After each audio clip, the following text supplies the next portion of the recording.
Challenge ambayo naipitia au nishawahi kuipitia kupitia vipodozi, I think ni ucheleweshaji wa mizigo. Yani sisi mizigo ikija inakuwa inawahi sana kuisha, and then tukiagiza mingine unakuta labda mambo ya usafirishaji yanachelewesha, unakuta watu wanakusumbua ndani ya mwezi mzima, miezi miwili. Kuna kipindi tumekaa miezi mitatu mzigo wa product haujaja.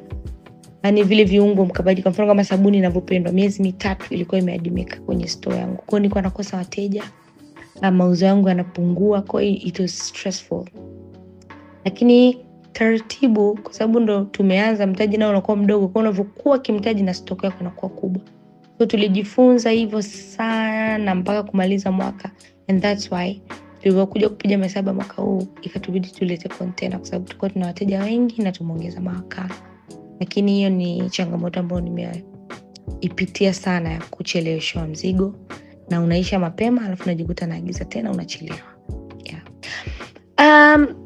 Wateja ambao kupata mteja ambaye hakupata matokeo mazuri ya sushi wapo.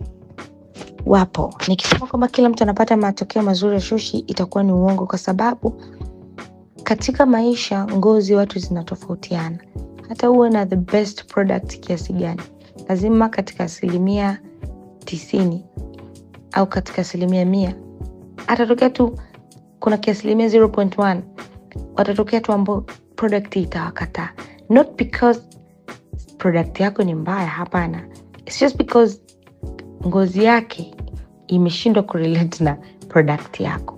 Kwa hiyo unakuta mtu na uzuri hawa complain, kwa sababu wateja ni waelewa sasa hivi, wameshakuwa na uelewa. Ukimwona mtu anakuja kununua product, that means ana uelewa. Kwa hiyo anapokuja anasema I wish ninavyonunua na mimi nitendewe kama wenzangu wanavyotendewa. Ikitokea haijamtendea, atakuja atakwambia your product is not smell vizuri and everything, lakini ni wiki ya pili haijanipa matokeo yale ninayotamani, labda vipele vimefifia kidogo, lakini haijanipa yale matokeo nataka, imenikataa.